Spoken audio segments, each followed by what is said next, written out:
my organization used to give a voice to our community.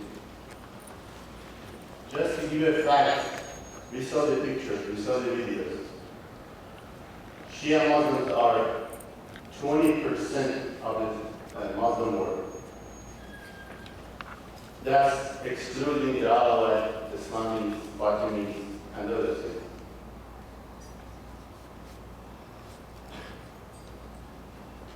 As we are gathering here, there are many Shias in different countries like Pakistan, Bahrain, Saudi Arabia, Indonesia, Malaysia, Syria, are getting arrested, tortured, and killed.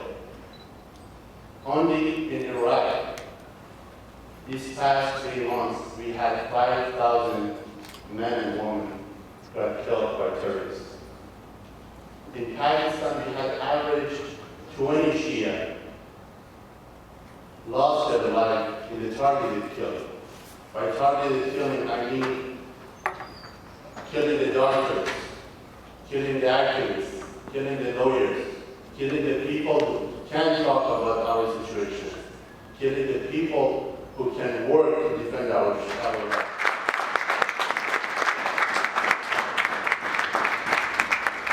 Once again, thank you International for their efforts and support. Thank you very much.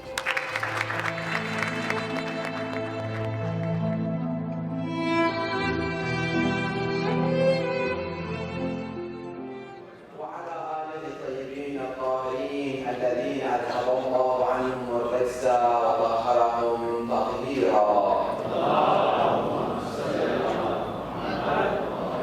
قال الله الحكيم في محكم كتابه الكريم: أعوذ بالله من الشيطان الرجيم. بسم الله الرحمن الرحيم. وأن استنصروكم في الدين فعليكم النصر. صدق الله العلي العظيم. And if they seek help of you for their religion, then you must help. Chapter 8, verse 72. As Brother Musa told every one of us, on the day of Ashura, year 61 after Hijrah, there were groups of people who tried to keep up the banner of Ashhadu anna Aliyan waliyullah. There were two groups of people who wanted for you and I to be Muslim and Shia today. Each one of them took different routes. One group gave their blood, and that was Imam Hussein alayhi salam and his 72 companions. The other group was Imam Sajjad alayhi salam and Bibi Zainab salamullah alayha. The story is happening today, August 25, 2013. Our brothers and sisters back home in Pakistan, Iraq, Bahrain, Egypt, Afghanistan, they are giving blood, willingly or unwillingly. They're doing their share to spread the message of Ahlul Bayt alayhi salam, to spread the Shia ideology. It is our duty to do what Imam Sajjad alayhi salam and Bibi Zainab did, and they spread what happened to those people. The enemy of Shia today wants to kill Shia ideology by killing its followers. They want to minimize our number. Why they're killing us? Because we have an ideology. We have a faith. We believe in something which is very strong. They don't want us to pursue. They don't want the whole world to know about this. So for us to be able to defeat their purpose, we have to introduce Shia ideology to as many people as we can. They want to minimize our number. They want to kill our ideology. We have to spread our ideology. What is our ideology? Does Shia have an ideology? Do we have something that we can hold on tight and to be proud of it? Of course, yes. The history of our Ahlul Bayt alayhi salam is full of stories. It's full of examples. It's full of ideology that if you and I, we spread it out, if you and I introduce this ideology to the West, they will follow the religion of Islam.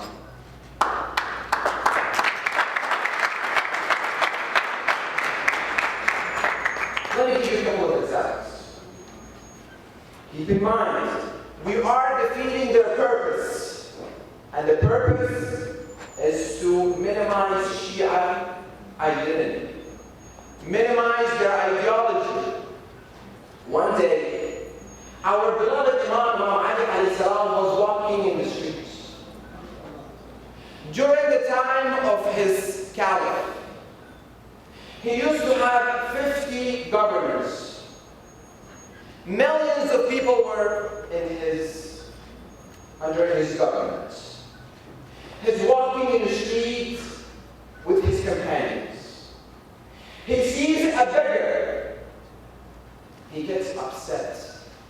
He gets angry. And he asks his companion, "What is this?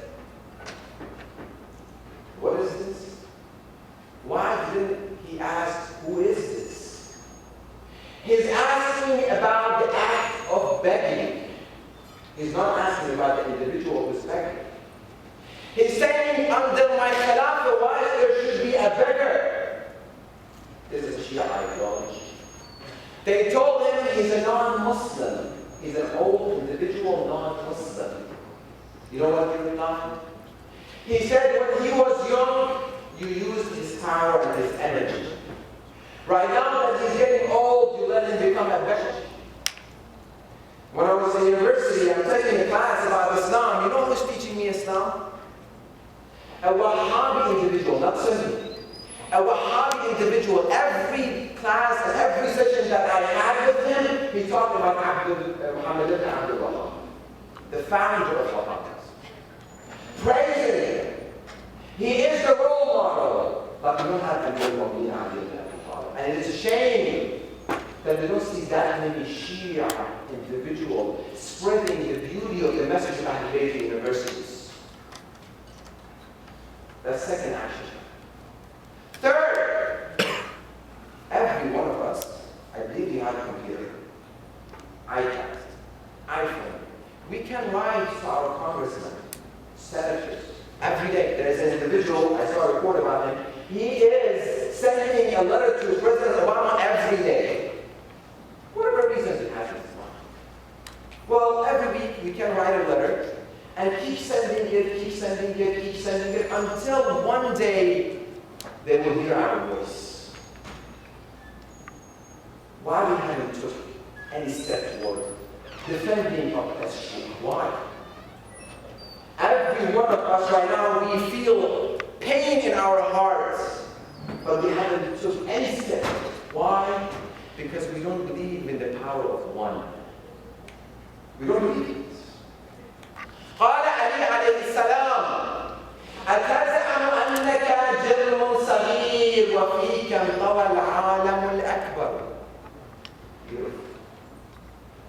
Imam Ali alayhi salam is telling the power of one. You think you're a small germ, not knowing the whole universe is enfolded in you. Every one of us can be the one who holds the banner of Ashhadu anna Aliyan waliyullah upright and to defend Shia oppressed. But we have to take it first. Are we going to be able to do that? Of course. Is it going to be tomorrow? No. It's going to take years and decades and 20 years and 30 years. But we have to start tonight. Thank you so much. I ask Allah subhanahu wa ta'ala to hasten the appearance of our beloved Imam Mahdi.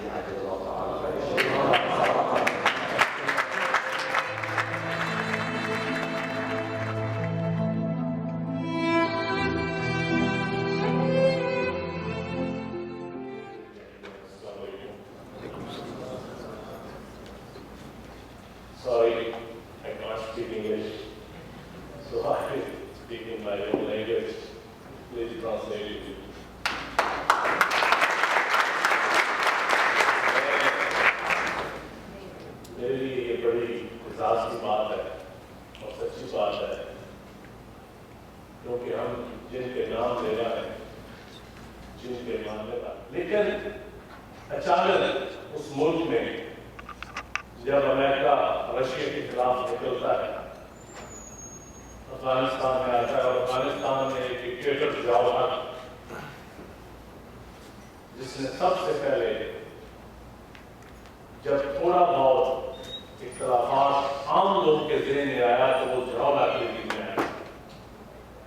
ویسے تو یہ 1400 سال سے جنگ، کبھی Christian یہود کی لڑائی کہا جاتا ہے، کبھی پانی کی جنگ بنا دیا جاتا ہے، کبھی زمین کی جنگ بنا دیا جاتا ہے، اور کبھی اسلحے کی جنگ ہوتی ہے، اور کبھی آئل ٹریڈ کی جنگ ہوتی ہے. لیکن جب پہنچتے ہیں تو پھر اپنے مقاصد کے استعمال کے لیے یہی کچھ ہمارے ساتھ پاکستان میں ہوا. جب رشیا کے خلاف مجاہدین تیار کرنے تھے تو مجاہدین تیار کرنے کے لیے ایک ٹریننگ کیمپ بھی کھولے جانے تھے. بدقسمتی سے امریکہ اور پاکستانی ایک ایسے جنگ میں حاوی بن گئے، اور اس حساب میں آپ نے پتہ انگلش میں مقابلت تو ہے لیکن اردو کا ترجمہ میں بتاتا ہوں. کبھی کسی بڑے جانور کی آپ نے ٹریننگ ہوتے دیکھی ہے، ڈیورنگ ٹریننگ اس کو چھوٹے جانور کھلائے جاتے ہیں، اس کو شکار کرنا سکھایا جاتا ہے. تو وہ چھوٹے کبھی کبوتر، کبھی تتر، کبھی بٹیر. تو یہی حال جب بڑے جانور خونخوار بھیڑیے کبھی مجاہدین کی شکل میں، کبھی طالبان کی شکل میں تیار کیے جا رہے ہیں، تو ان کے لیے جو چھوٹا تتر، بٹیر، شکاری بیچارہ پرندہ، وہ کبھی شیعہ علی ہوتے ہیں، کبھی بریلوی بیچارے ہوتے ہیں، کبھی مینارٹی کرسچین ہوتے ہیں، کبھی گرجا دار، کبھی ہندو، تاکہ ان کے جذبات اور بھیڑیوں کو تیار کرنے کے لیے یہ ٹریننگ کا حصہ ہوتا ہے. یہی کچھ ہمارے ساتھ پاکستان میں ہوا. ایک بیٹر فیلڈ ہم بن گئے، جنگ کی رشیا کی اور امریکہ کی، اور ہم نے مجاہدین تیار کرنے تھے. گلی گلی میں کیمپ کھولے گئے، گلی گلی محلے بنے گئے، اور قرارات ہو رہا دنیا کی سپر پاور جس بارے میں موسٹ ڈیموکریٹک کنٹری ہے، یہ بڑی پاورفل ڈیموکریٹک کنٹری. لیکن ہم نے اپنی آنکھوں سے دیکھا کہ لوگوں کی ٹریننگ ہمارے سامنے ہو رہی ہے، چندہ مارا جا رہا ہے. اور اس زمانے میں جو لوگ کہتے تھے نا کہ یہ غلط ہو رہا ہے، آج جو بھی دو رہے ہو کل اس کو کاٹو گے، ان کے اوپر فتوے لگائے جاتے ہیں. عبادت ہی کرنی ہے. ہمارے اپنے بچوں کو سب پتا ہے کہ کس نے ہمارے کس کا کیا چھینا تھا، جن یہاں ماننے والوں کا دشمن کون تھا، یہ سب کو پتا ہے. لیکن میں سمجھتا ہوں ان حالات کو سدھارنے کی خاطر ہمارا سب سے پہلا ہمارا اپنا فرض، میرا فرض، آپ کا فرض، کہ ہم جن کی وجہ سے ہم ڈیفینسو ہو جاتے ہیں، جن کی وجہ سے آج ان کے نام لوگوں کو یاد ہو رہے ہیں، ان کے نام بھی لوگوں کو نہیں پتا تھا، ہم نے نام لے لے کے، میں سب کو ہمیں اس سے اجتناب کرنا چاہیے. ایسی باتیں ہمیں نہیں کرنی چاہیے. کہتے ہیں نا کہ دوسرے کو کسی کے جھوٹے خدا کو بھی کچھ نہ کہو، وہ تمہارے سچے خدا کو بھی گالی دے گا. تو ان چیزوں سے ہمیں اجتناب کرنا چاہیے. ہم بہت بڑی کمیونٹی ہیں، اور میں سمجھتا ہوں کہ ہمارے ملک میں یا پوری دنیا میں ہم ٹھوس بھی دیتے ہیں، چیریٹی بھی کرتے ہیں، لیکن اگر ہم ویلفیئر کا کام کریں گے تو یہ اس وقت آپ اپنی کمیونٹی کی سب سے بڑی آپ خدمت کر سکتے ہیں.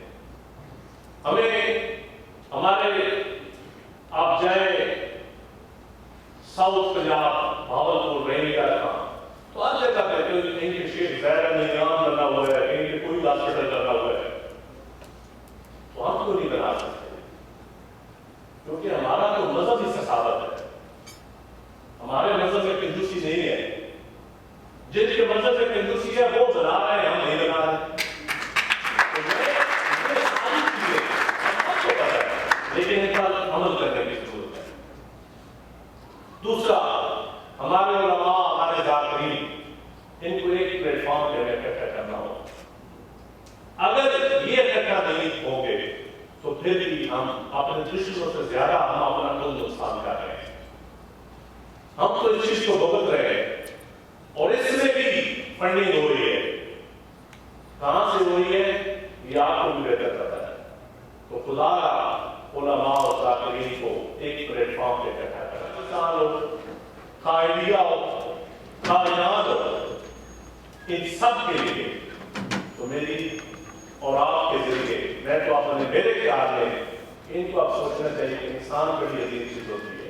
ये अपने मकासद ये आयुर्वेद के लिए नहीं बना, ये असली की कारोबार के लिए नहीं बना, ये जमीन की लड़ाई के लिए नहीं बना, ये अशरफुल मखलूकात है और इसकी कदर करना मैं समझता हूँ हमारे ऊपर, आपके ऊपर और इन बड़ी बड़ी एस्टैब्लिशमेंट के ऊपर बहुत फर्क है। और आखिर में मैं आपसे 10 और रिक्वेस्ट करूंगा कि यकीनन हम मुख्तलिफ हज़रात है सारे, हमें कोई फर्क नहीं पड़ता, लेकिन मैं अपने इलाके कैंपन में भी ना हूं, मेरे बाबा साहब 5 का फैमिली भी रहे हैं। आज एक मोहम्मद जो यकीन जाने कि आप मेरे इलाके में जो गुजरते हुए कभी आए ये पूछ लीजिएगा, हम तो निगाह से लोग हैं लेकिन मोहम्मदों का सहारा बनने की कोशिश जरूर करते हैं और ये हमारा फर्ज बनता है। और आज आप जिस स्टेज पे बैठे हुए हैं मैं समझता हूँ का कोई पेशेंट है, का कोई स्टूडेंट है, का कोई डॉक्टर है, का कोई लॉयर है, हम सब किसी न किसी सूरत में अपना हिस्सा अपनी कम्युनिटी के लिए, अपने मजहब के लिए, अपने इंसान के लिए जरूर निकालें। Should all come on a unified single platform. Then he said that please communicate this message, if you can, to the greatest democracy in the world and those who claim that they stand for humanitarian causes, implying the United States of America, that when you take a book away from a child in Pakistan, in Quetta, in Balochistan, in northwestern frontier province, and replace that book with a gun, eventually that gun will find its way here in the United States also. So in other words, that if you prepare terrorists in any part of the world to cause any war, eventually they will come back and fight us. Last thing he said that do allocate your time and money for this great cause of protecting Shia rights all over the world. And before finishing, he made a comment about his party, Pakistan People's Party, to which he belongs. And he claimed that Pakistan People's Party fought against terrorism, and then it will continue to fight against terrorists. And the leader or the founder of the Pakistan People's Party, Bhutto, gave his life to do the same thing. And his party, Pakistan People's Party, will continue to fight against terrorism, and is committed against that.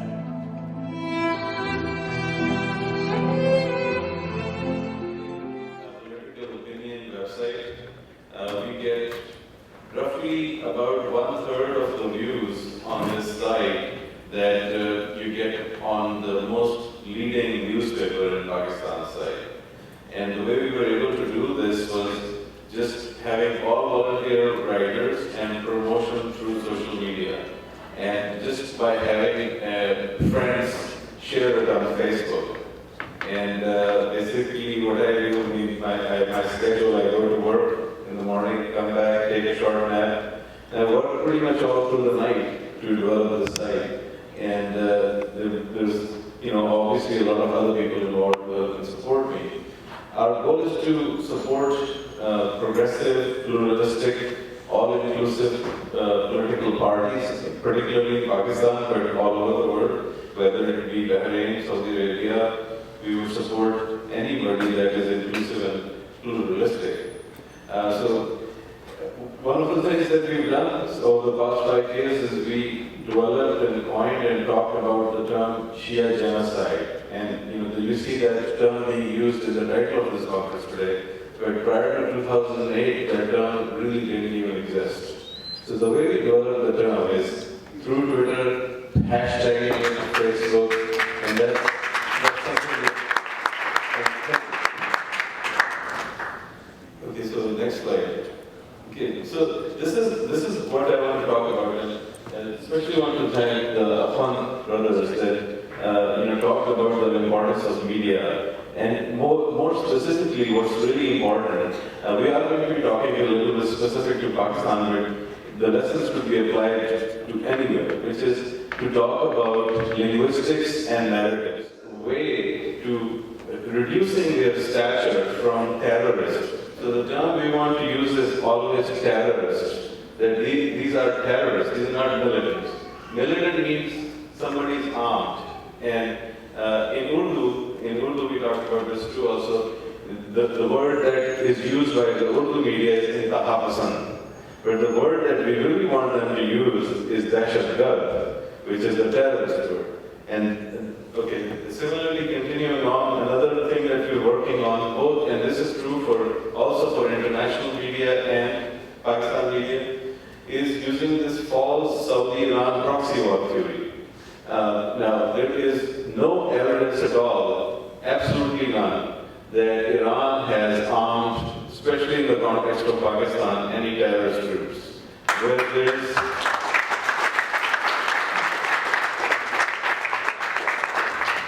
and that's very different from Iran may have funded political organizations or schools or whatever, very few, if that at all. But that's very different from funding terrorists, funding weapons.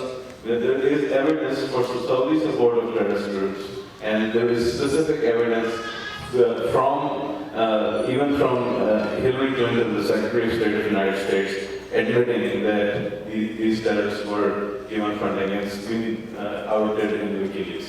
Next slide, please. With people that are democratic, and we do not want our country, our tax dollars, or alliances with oppressive monarchies like that. And certainly that means Saudi Arabia and others like that. Next slide, please. The Takfiri Deobandi terrorists, who are they? These are the people right here. And you see them in the pictures. And these people are dedicated to kill Shia.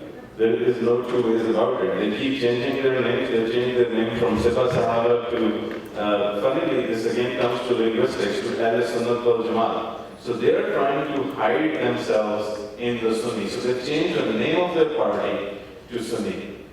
So this is why we must distinguish them from the Sunnis. And most Sunnis we will never have a problem with. They're very nice people. This is a militant subsect or a terrorist subsect that has evolved. Next slide, please.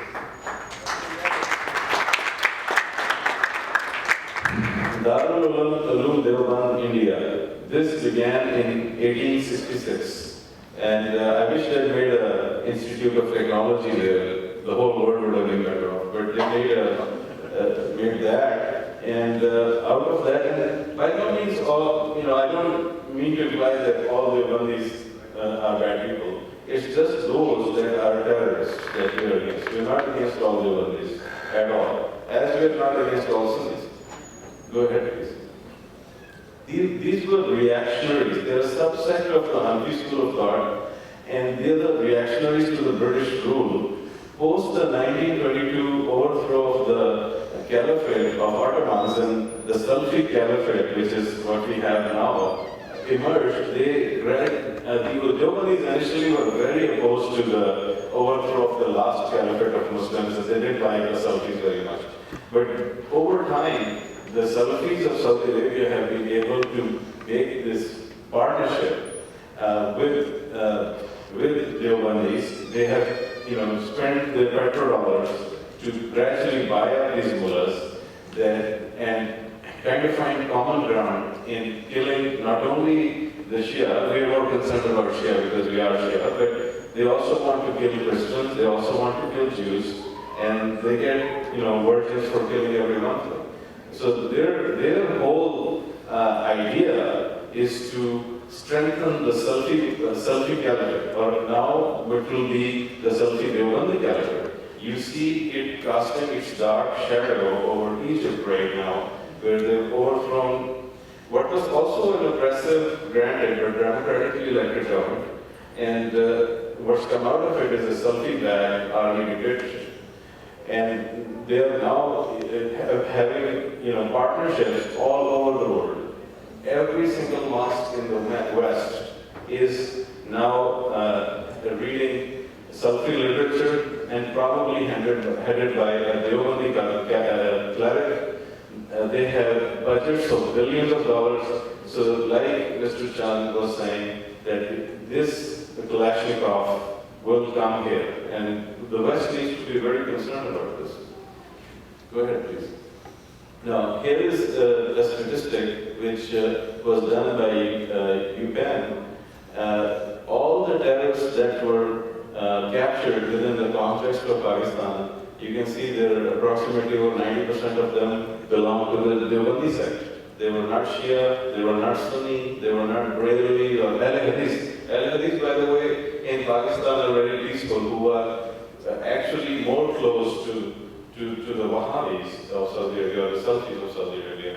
But the Saudi Arabians have clearly forged this alliance with the Deobandis, certain parts of the Deobandis in Pakistan, and they have trained or created these madrasa factories. Go ahead, please. Okay, so Deobandis are 15% of the Pakistan population, if that, maybe 10. And they control about 65 to 70% of the madrasas or religious schools in Pakistan. These madrasas spew hate against Shias, Sunni Sufis. The Shias are the infidel, the Sunni Sufis are the polytheists, so both to be killed. So what we have in the context of Pakistan is largely true in the rest of the world too. We have a very small minority with using the financial muscle of petrodollars, trying to spread the Salafi caliphate. And that's something that should be of concern to every human being in the world. Okay, so, and of course, Jews and Christians are big targets. Go ahead. Okay, so again, this is something I mentioned earlier. Look at the size of, this is 2002 numbers. And this has grown exponentially since the earthquake of 2005 in Pakistan. Now, virtually 95% of madrasas are Deobandi madrasas. And when the earthquake happened, the big earthquake happened in Pakistan, the Saudi Ministry of Religious Affairs got a bunch of money. All they did was went to Kashmir and said, look, God gave you this earthquake because you've become polytheist. Now, change your religion, and by the way, here's 10,000 rupees. And if you don't change your religion, you don't get a check. So these poor people, okay, if you do, then you gotta send one of your sons for jihad, and that's part of the deal. So this is how they do it. It's very simple. It's a business. It's money driven, and like Mr. Chand said, he's right on the money, and I salute him because unlike us in the U.S., he's risking his life for saying what he did. So he's absolutely right. These money flows have to be traced, and this terrorism is not going to stop in Pakistan, where the factories are. We've already seen them send plane loads to Syria. A lot of the people that are being killed in Syria by the Syrian army today are Pakistani origin. Go ahead. Okay. The other thing, the media has become an even bigger tool in Pakistan for promoting the Takfiri ideology. Particularly guilty are these channels. Sama TV, ARY TV, Dunia, Aaj, NGO. If you go and search on lubpack.com, you will see a lot of evidence for this. Go ahead, please. So they humanize terrorists. So they would invite Mullah Ludhianvi to their TV channel and say, so what do you do, Mullah? And he would say, well, I think Shias are kafirs or Shias are infidels, which to an Islamist means they should be killed. So he says, okay, fine, go away. And they don't ask him any more counter questions. They don't say, why do you believe that? They say, oh, that's my political party slogan. Just like People's Party has the slogan of Roti Kapda Makan. And these media people create an environment that the Shia kafir slogan is somehow a political slogan, just like the Roti Kapda Makan slogan. And this includes not only the jihadi Urdu media, but also some of the so-called liberal English media. And especially guilty are those people that claim to be liberals, and they pretend to be liberals, yet they invite them to their shows, and they are kind of giving space to the jihadis to promote the bombing of Marriott, GHQ attacks on bases in Karachi and Kamra, attacks on Sunni shrines like Gada Darbar, and even the Wadi mosques in Khyber Pakhtunkhwa, attacks on Ahmadis and Christians. These are always done by the Deobandi terrorists, which are either the PDP or Lashkar-e-Jhangvi or whatever little group, and there's one born every day. So you cannot possibly just call these groups and say, okay, today is Lashkar-e-Jhangvi, tomorrow it's going to be PDP, and whoever it's going to be. It is the Deobandi terrorists. They're always there, but none of the media organizations use this word, either because of fear or they are co-opted. Go ahead, please. So what we have to do, we have to unite and support each other at every level. Like we talked about, we have to ignore our differences, and like mentioned by some of the other people in the media, we have to focus on the media.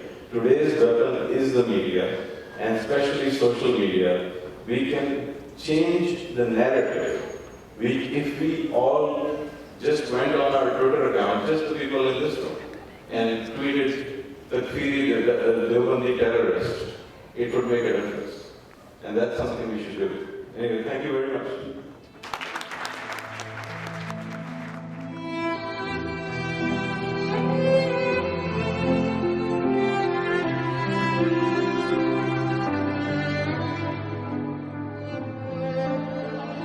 We decided to resign from the parliament, and we started to speak out to the media and to organizations and to diplomats about the atrocities that's going on in Bahrain. After that, I was targeted and I was arrested. During my detention, I noticed and I found a lot of really very difficult situation and very terrific and tragic stories there inside. Before I had been arrested, they tortured one of the prisoners till death to force him to say that I gave him instruction to kill police. After that, I was arrested. So they were kind of campaign against all the political players and all the activists. They were trying to put criminal charges against them to justify their arrest and all what they were facing. During detention, I remember 2 cases for 2 detainees who were killed during detention. The one, his name is Al-Ashiri.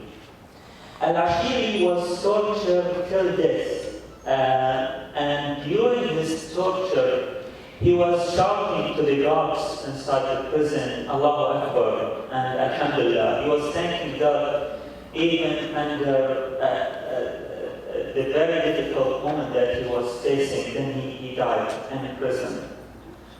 The other story was for Hassan al-Karzakani. Hassan is he has a disease, anemia disease, and his body is very weak. And they put him in a very cold room, and he cannot survive, and he cannot deal with this difficult situation. And then they were starting to torture him. He wasn't able to respond to all what he faced. Even when he was silent, this was encouraging them to keep torturing him until he died. And he didn't even resist what they were doing to him. So those 2 cases of Al-Ashiri and Hassan al-Karzakani, their responses were just the opposite. But the response of the regime was similar. This gives us, and this can give us and summarize to us what we are facing in Bahrain. Regardless if we decided to be against this regime, or we just be silent, we are targeted by this regime. And it was going in Bahrain, it cannot be considered as a conflict. I noticed this in the documentary here after attacking the Shia in Indonesia. The officials were saying that he was talking about a conflict. We need to deal with this conflict and this struggle. In fact, what was going on in Indonesia, it wasn't a conflict. It is a persecution. It is a genocide.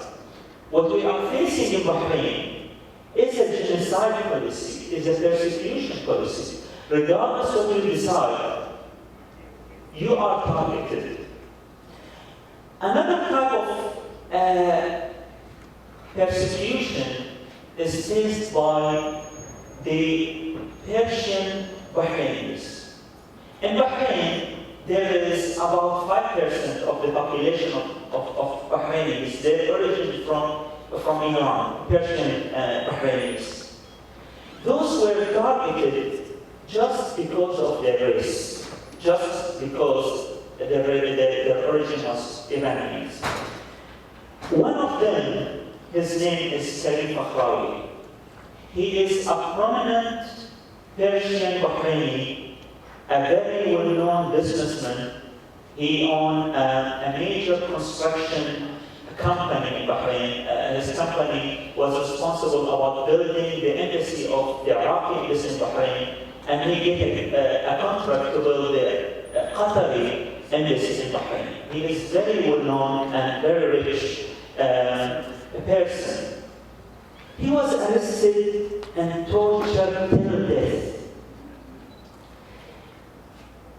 Killing Fakhrawi, it wasn't something, it wasn't just an incident. It was a message for all Shia and for all Persian Bahrainis. Killing the prominent figures of this community was really shocking to all Bahrainis. Also, there are a lot of other victims, such as Nader Diwani. He is a prominent doctor also from Persian origin. He was targeted and tortured just because of being Shia and because of his origin. Under all these circumstances, we cannot talk about conflict in Bahrain. It is a persecution policy. It is a genocide policy. I'm currently here based in DC, and I'm currently a fellow with NED, National Endowment of Democracy. During my program, I met with a Pakistani fellow. Her name is Faiza Saeed. She was working at the same organization. She had a book telling her story where she faced kind of sexual harassment in her job. I went and I asked her about the responses of her colleague, how her colleague and her organization responded to what she faced. I like her answer. She said that her colleagues were divided into 3 categories. The first category, they were unable to show the sympathy with her because they are afraid that they will be targeted if they show a sympathy with her. They are worried about the top management of this organization. The second category was opportunists. When they saw her targeted, they were trying to get advantage from this and to be closer to the leaders of this organization to get an advantage of this. A third category was some of her colleagues were decided to use this opportunity to have a revenge responses They were having a problem with her in the past, so they found this a good moment to revenge from her. In fact, those three categories, I see them valid in what atrocities are going on in Pakistan or in Bahrain or everywhere. The responses usually are going on those three different layers. I think it is really a big mistake if we try to merge all these layers and to deal with all people as all of them as an enemy if they just did not respond and if they did not show the sympathy with the victims. It is very important to identify the real enemy and to keep focusing on it.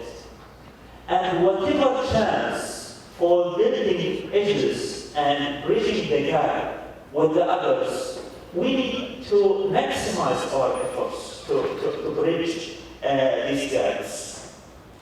Also, I would like to talk about the Pakistani community in Bahrain. As a majority of the audience here are from Pakistan, the issue that we are discussing is, of course, related to Shia around the world. But I would like to focus about the Pakistani community in Bahrain, because I think it may concern many of you here. The Pakistanis in Bahrain are facing a typical human trafficking cycle in Bahrain. When I was in a prison, one guard of my prison, he was talking with me.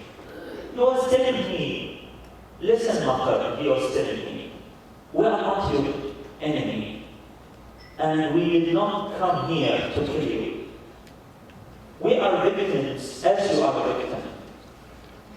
He told me that for him to apply and to come and to employ in Bahrain, he needs to go to agencies, to agent office in Pakistan to apply for those offices to Bahrain. If he applies those offices, the queue will be very long. So he needs to pay a bribe to bring his application in front of the queue. He needs to have a loan to pay this bribe.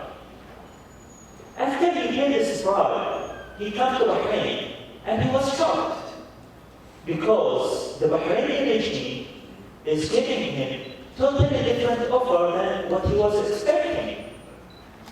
He is not living in a house. They did not give him the citizenship.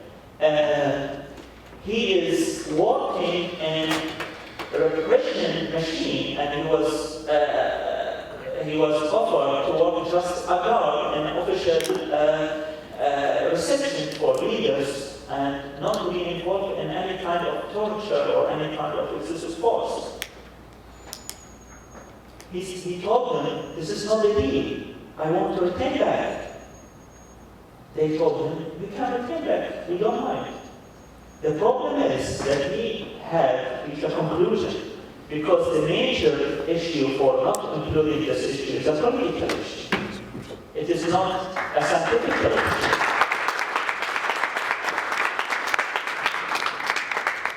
Pakistanis in Bahrain also are in the middle of a conflict they are not involved in. Whenever there is a frustration among the protesters of Bahrain, they express this frustration by attacking the mercenaries who are coming from Pakistan. The majority of casualties who die from police are Pakistanis in Bahrain. And no one from Pakistan or in Bahrain do care about them. On the other hand, the Bahraini regime is facing a lot of pressure to go and to put those who are responsible about torture in prison and to have accountability against those who are convicted to be involved in torture. If the Bahraini regime did such kind of pressure, they bring those mercenaries, those Pakistanis, and they put them in prison. And they are telling the international community, look, we are putting those torturers in prison. So they are targeted, and they are victims from both sides. From the Bahrainis, who are facing the persecution and facing all types of violations, and by the regime. I think it is important to raise this issue inside Pakistan by the parliament, by the media, by all the political and the human rights players. And let me conclude by talking about the role of this government. I think what is common between Pakistan and Bahrain, in both cases, US government is tolerating with a lot of atrocities by saying situations in those countries are complex and complicated. And we have a very strategic roles in these countries, so we cannot talk about human rights and good governance and democracy and corruption. This is valid for both Bahrain and Pakistan, and of course it is valid in a lot of other countries. When Hillary Clinton spoke about the Arab Spring, she said that we need to support the Arab Spring, we need to support democracy, we need to support human rights. But when she spoke about Bahrain, she said, no, Bahrain is different. The situation in Bahrain, as I said, is complex and complicated because Bahrain is having the Fifth Fleet, and US government needs the Fifth Fleet in the war against terror and to support their allies and to secure the supply of oil. Similar justifications are used to support corruption in Afghanistan and in Pakistan and in many other countries. In all these cases, I think, we need to speak out here in the United States and ask US government to have a one standard instead of having a double standard when they address the human rights.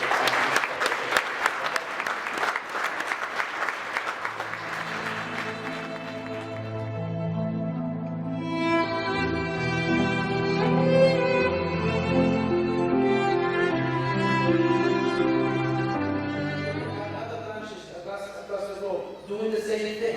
So we can make the United States government, the UK government, every government in the world can do what we need to protect us. So why are these people who are very Shia are walking into the United States? We can do something about it. We can break it down. You know, I'm sick and tired of not speaking on this because, look, this is not a joke. This is not a joke. This is not for somebody to take it, you know. I remember in our community, when we started doing Ummah, I was the one who brought, and Dr. brought our friends to the Pentagon, to the State Department, to the White House. What happened? People inside us who were not working, but they wanted to bring you down. These people are the most dangerous against our Shia community because they are the one, they are I call them the Muawiyah, who use our faith to destroy us from amongst us. These are the most dangerous, who want to speak every session, who want their picture to be taken, but they don't give any money. They don't do any job. So again, this is a serious business. So this is our first challenge, is to build an organization, because you cannot do anything. Look, you have a business, you want to make money, you cannot make money sitting at home. You have to have a business, register it, have employees, pay taxes. That's what you do. This is how things work in life. It's not about setting up. You cannot do this from an imam bar or a mosque. You have to have a specific organization, political organization. You have to have an organization. It's professional business is to do this. You can't do this, by having, a horse or by having Azazar. This is not the place. Has its own place. But to do this, to save lives, we need to have, you cannot drive a car across the water. You have to have a ship. We need this ship. Ship is an organization like Shia International, like Shia Rights Watch. These people can do something, but they are not perfect. They need money. They need money so they can equal the influence of IPAC and other organizations. I just want to use some numbers. Mormons in the United States are 6 million. There are almost 6 million Mormons in the That's why I hope to see it working from that perspective. Okay? This is not to say that Shia International is going to sell alcohol or wine. This is not the idea. I'm just saying that it doesn't have to be run by a sheikh with the door structure or with the sheikhs here, the sayyids. Because I can tell you my experience. I've been honest. Among those people who undermine my work are people with turbans, using the name of Marjariya Shia. Okay? We need to say one thing, make a standard that no matter who is the other person on the other side, the rights and safety and prosperity of Shia is number one. And anyone who stands against it,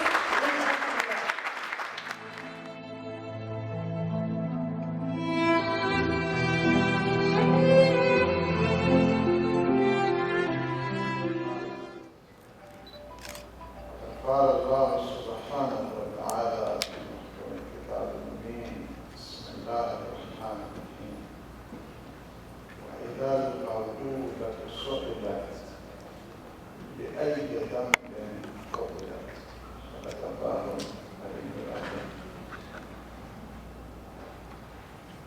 Inshallah, I combine both Bangladeshi and English. सबसे पहले मैं शिया international शुक्रगुजार हूँ। बहुत ही एक अजीम class कहा है कि it's a holy class. The name of martyrs Shahada के लिए और याद Shahada, remembrance of our martyrs, martyrs of Islam, martyrs of humanity. Shia और इस्लाम में कोई फर्क नहीं। इस वजह से आप throughout the history of Islam, throughout Shia को देखें, victim of terrorists, extremists, शुरू कर देना, आज अमीर मोमिनीन से शुरू करें। Where he was martyred, in a masjid in Mars. इमाम हसन को देखें, इमाम हुसैन को देखें, incredible. उसके बाद सबने इस बात पे कहा है कि शिया को मारा जा रहा है, genocide of Shias, in the sense of not only in the physical sense, in the ideological sense, in the theological sense, in the principle of the creeds. And if you look at 20,000 mass media attacking Shia's identity, you know that? 20,000. एहतराम करो दूसरे का एहतराम सीखो। हमेशा से शिया ने एहतराम सिखाया। देखिए क्या है, मैं आज पॉइंट मुझे कुछ चीज़ें चाहिए कि मुझे यहाँ पे आज पूरे दुनिया में इस वक्त आप देख रहे हैं, आप प्रोग्राम जा रहे हैं, हिंदी से इस वक्त کوئی بھی نہیں ہوتا. دیکھنا ہمیں یہ ہے کیا وجہ ہے, کیوں جینیسائیڈ کی امیت ہے ہمیں, اور ہمیں کوئی اس میں خوف نہیں ہے. شہادت ہمارا افتخار,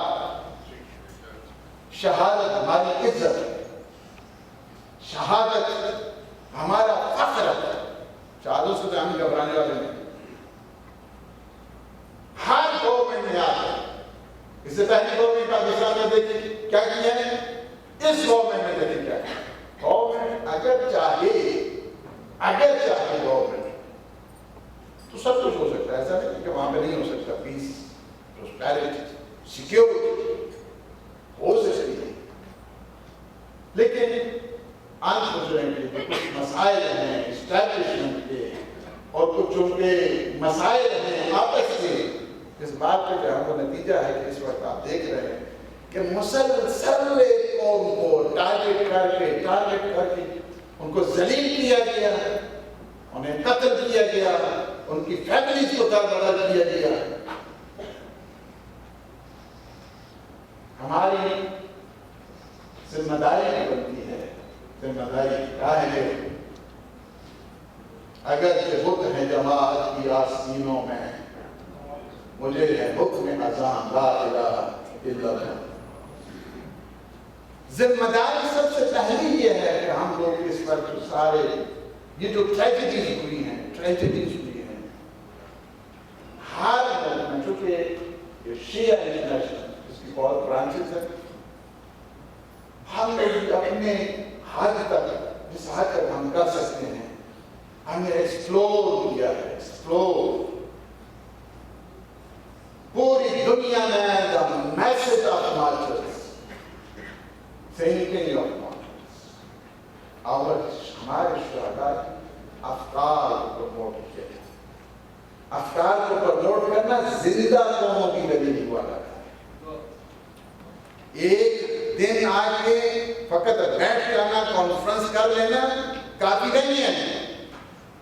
مسلسل continue, this process should continue.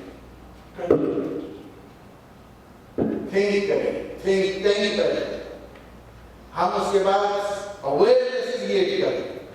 Awareness ہر ملک میں اویئرنیس پیدا کریں. اگر ان کے 20,000 کام کر رہے ہیں, ہمارے پاس کتنے ہیں؟ ہم نے کیا ہم نے سوچا ہے ہمارے شہداء گرے ہیں, ملت کے شہداء, کیا ہم نے ان کی فیملیز کو اپنی فیملی سمجھے ہیں, ان کے بچوں کو اپنے بچے سمجھے ہیں؟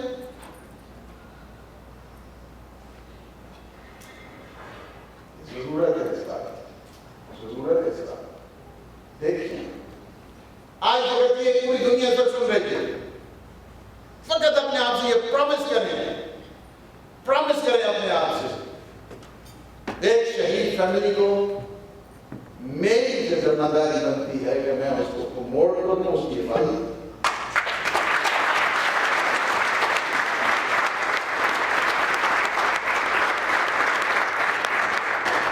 دنیا میں یہ پتہ چل جائے گا نہیں یہ مردہ قوم نہیں ہے, یہ مر کے بھی زندہ ہوتے ہیں, اور ان کے زندہ بھی ہمیشہ کہ زندگی نہ دیا کرتے. شہید زندہ نہیں ہوتا ہے فقط, شہید زندہ نہیں ہے فقط, شہید زندگی ہے, شہید زندگی ہے. Mortar they are alive and they are giving life, they are spreading life. ہماری یہ ذمہ داری ہے, ہماری یہ ذمہ داری. سامنے سے پوچھا جائے گا, یہ مت سمجھنا ہم نے اپنے اگر اخراجات میں سے آپ کو صاف بتا دوں, میں جب اس کے بعد کوئی میں نہیں رہتا ہوں, یورپ میں ہوں, مجھے پتا ہے جہاں کی کہہ رہا تھا کتنا ہمارے یہاں ہم فقط اپنے اسراف کو چھوڑ دو, فضول خرچیوں کو ہم چھوڑ دو, اور اگر ہم فقط یہ کہیں کہ نہیں ہم اپنے خرچوں میں سے ایک شہید, ایک मस्जिद के खर्चे मेरे से थे।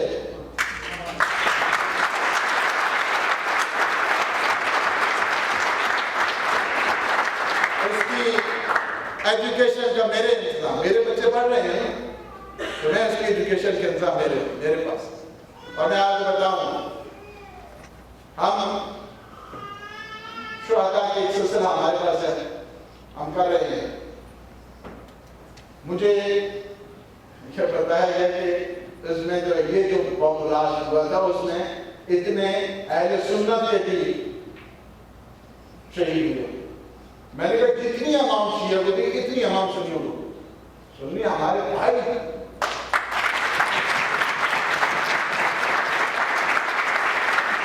हमारे भाई, वो हमारे शहीद हैं, उनके बच्चे भी हमारे। हम आज गैर के मानने वाले हैं। वयुतिमून ताम अला हुब्बिही मिस्कीनन व यतीमन व असीरा।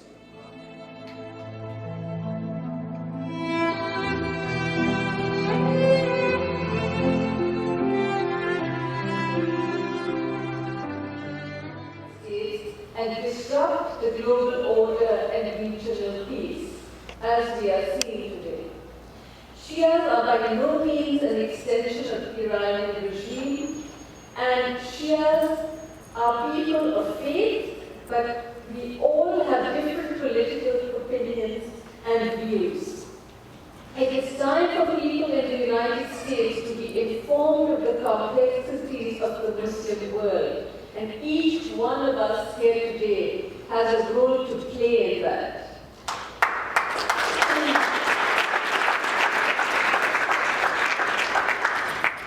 The international community must not inadvertently support terrorism and target killing, even genocide, against Shias based on erroneous geopolitical calculations. If Al-Qaeda is the enemy of global peace, then its target, the Shias, should receive global support and sympathy.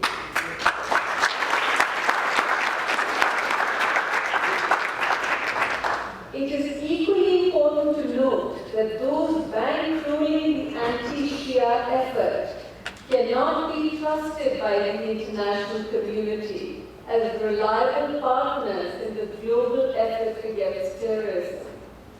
Shias who are themselves victims of terrorism in Pakistan, Syria, Iraq and Bahrain are far more committed to eliminating the scourge of terrorism because we live with it day in and day out.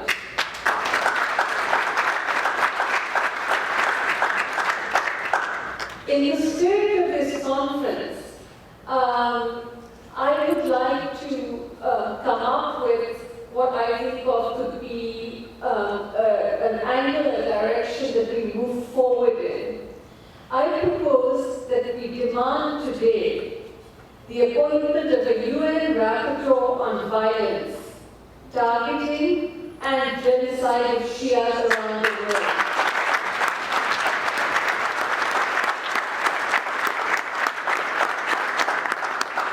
A comprehensive UN inquiry will provide us the backing with evidence of the factors that are fomenting violence and terrorism against Shias.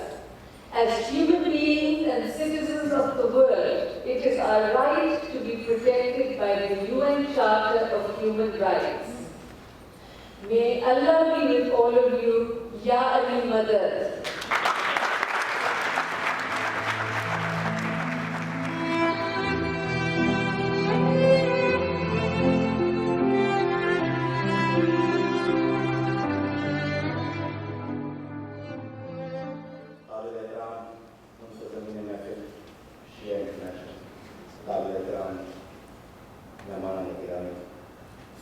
और इस दुनिया के सबसे मजलूम तरीन, इंतहाई मजलूम तरीन कौम के फर्जंदाने तौहीद अस्सलाम।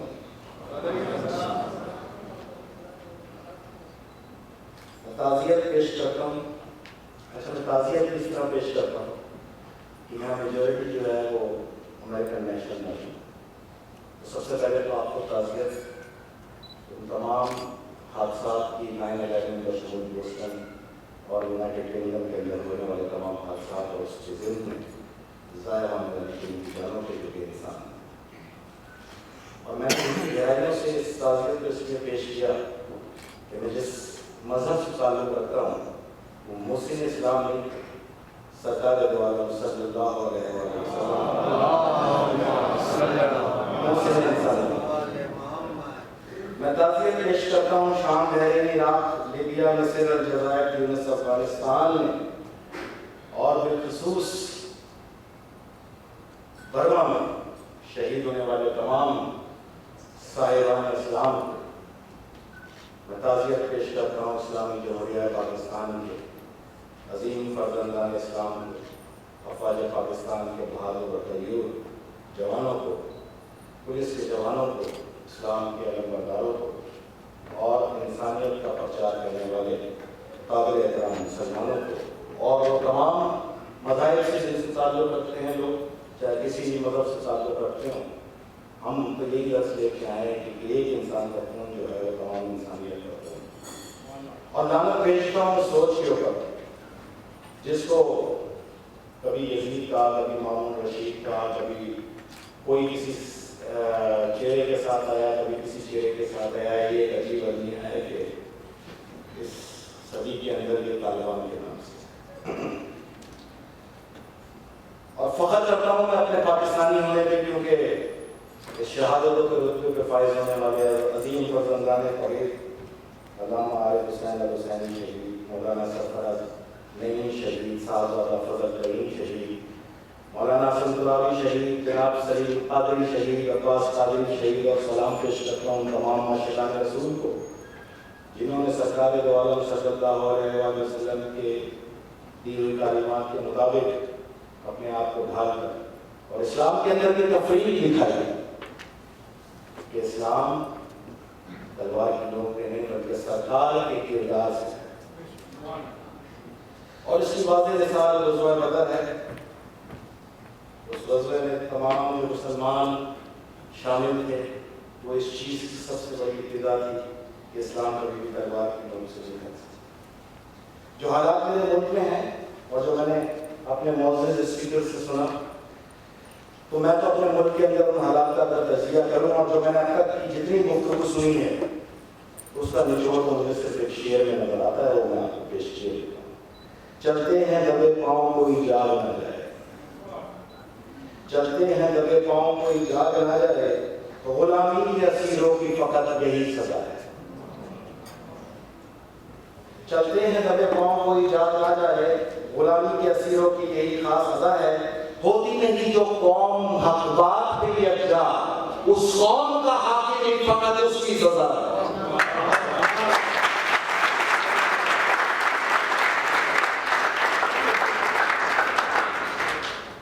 میں گزشتہ 1.5 سال سے ایک سوال کا متلاشی ہوں، اور وہ سوال مجھے یونائٹڈ اسٹیٹس آف امریکہ کے اندر لے گیا ہے، اور یہ چند سوال میں امریکہ کی 5-6 ریاستوں کے اندر ڈھونڈنے کی کوشش کروں گا۔ مجھے امید ہے کہ انسانیت کے چیمپئنز جو یہاں بڑی تعداد میں رہتے ہیں وہ مجھے اس سوال کا جواب ضرور دیں۔ میں چاہتا ہوں کچھ کھل کے باتیں ہو جائیں، اگر آپ کو ناگوار نہ ہو۔ کافی دیر ہو گئی، آپ کو ختم بھی ہو گئی، تو میری کوشش یہ ہوگی کہ میں بہت اسپیڈ سے گفتگو کو مکمل کروں، اور خوش نصیبی یہ ہے کہ اوپر اللہ ہے اور اس دیوار کے پیچھے بیٹھا ہوا ہے، تو اس سے بہترین جگہ میرے پاس یہ نہیں ہے کہ میں یہ سوال امریکہ میں موجود ان تمام اپنے صحافی بھائیوں سے، ہیومن رائٹس سے، ان کے اراکین پارلیمنٹ سے، ان کے پالیسی میکر سے، ان کے ریسرچر سے، اور خاص طور پہ امریکہ کے تمام جو ماضی کے حکمراں رہے ہیں یا جو حکمراں ہیں، جو آئندہ حکمراں ہیں، خاص طور پہ جو کہ میں ایک سینیٹر ہوں، تو ان تمام سینیٹرس، اور وہ سوال جو مجھے پریشان کر رہا ہے وہ فقط اتنا ہے کہ بلا شبہ 9/11 ایک بہت بڑا سانحہ ہے، اس میں کوئی شک نہیں ہے کہ اس میں قیمتی جانوں کا جو ضائع ہوا وہ کسی ایک مذہب کو نشانہ نہیں بنایا ہے، وہاں مسلمان، عیسائی، یہودی، تمام مذاہب کے لوگ جو ہے موجود تھے اور وہاں دہشت گردی کی کارروائی کی. میری نظر میں انسانیت کے ماتھے پہ یہ کلنکا ٹیکا ہے، کیونکہ اسلام میں تو بغیر اعلان کے کہیں پر بھی کوئی جہاد ہے ہی نہیں. جہاں اعلان نہ ہو جہاد نہیں ہوتا، وہ فساد ہوتا ہے.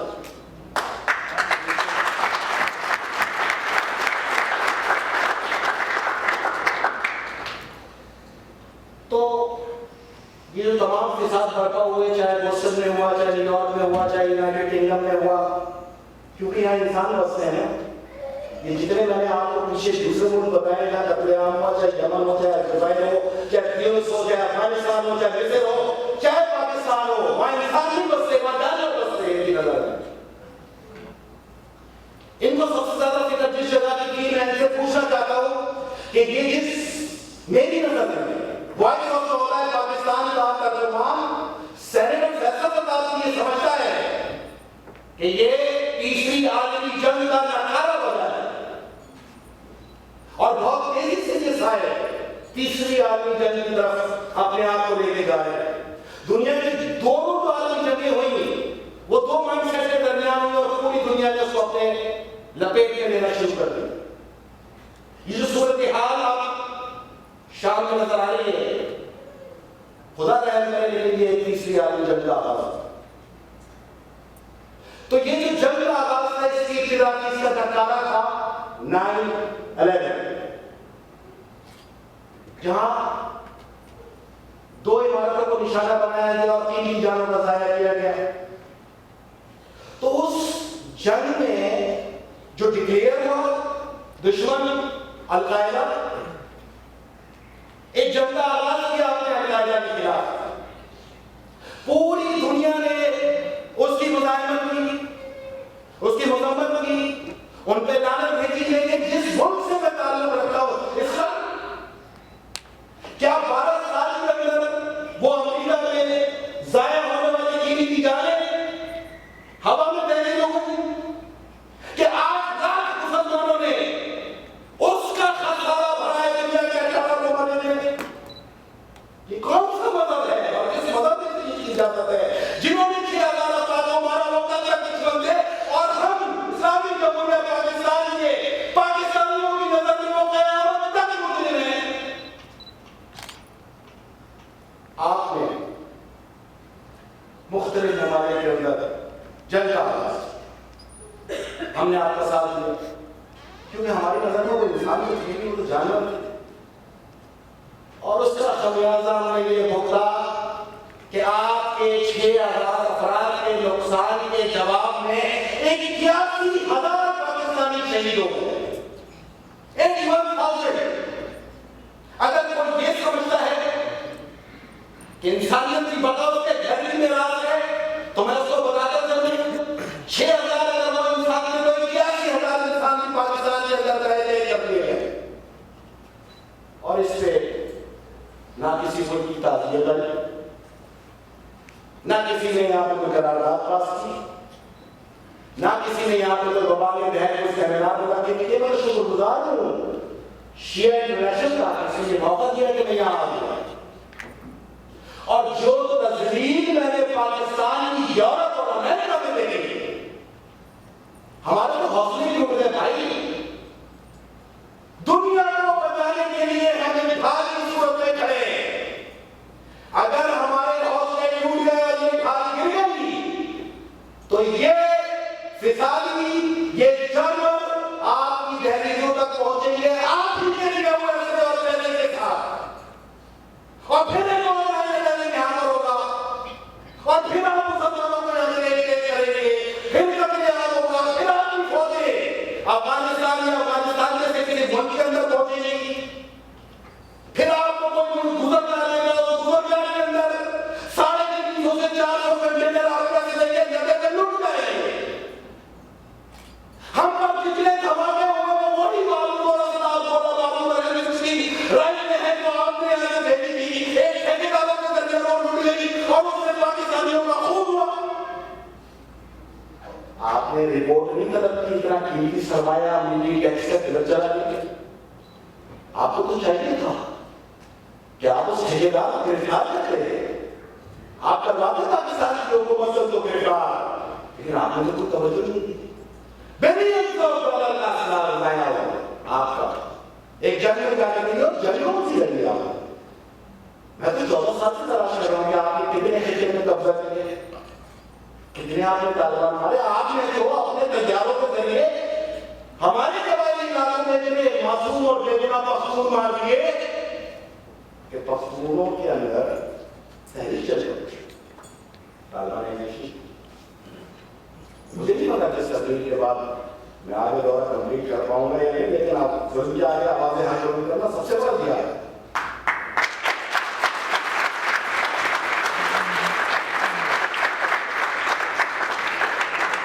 اقوام متحدہ، یونائٹڈ نیشن،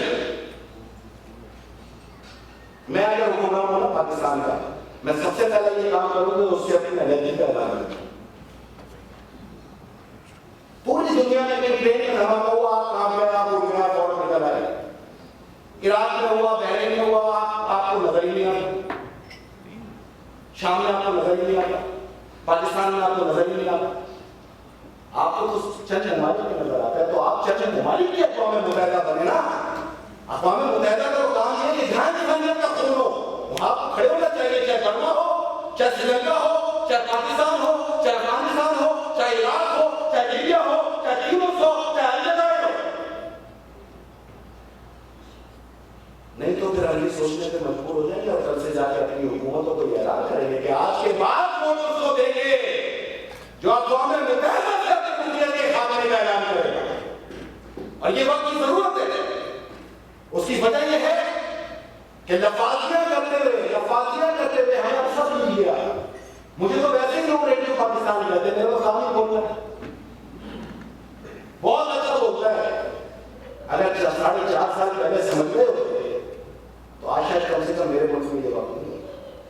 لیکن 4.5 سال پہلے اکیلے فیصل نظام کے شروع کی ہوئی جنگ میں آج 90% پاکستانی اس کے ہم کلام ہیں۔ اور میں پوری دنیا کو اور خاص طور پہ کے لوگوں کو میں بتاتا چلوں کہ جو پاکستانیوں کو دہشت گرد سمجھتے ہیں ان کو یہ بتاؤ کہ شام سے آئے ہوئے باغیوں کی لاشوں کو اگر عالمی تاریخ کے اندر دبا دیا جا رہا ہے تو پاکستانی اس چیز کا ثبوت دے کہ نہ ان کے جنازوں میں شہید ہو نہ ان کے جیسے لوگوں کے اوپر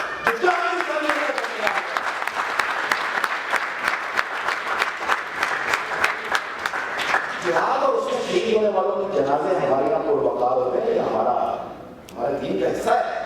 لیکن اگر کوئی اس کے جنازوں میں شرکت نہیں کر رہا اور عالمی تاریخ میں شرم کھا کے یہ طالبان اگر اپنی لاشیں دفنا رہے ہیں اور اس میں پاکستانی دیکھ رہا تو دل گوارا کر رہا ہے تو نہ کوئی شیعہ جا رہا ہے، نہ کوئی سنی جا رہا ہے، نہ کوئی مکتب فکر کا کوئی مسلمان جا رہا ہے۔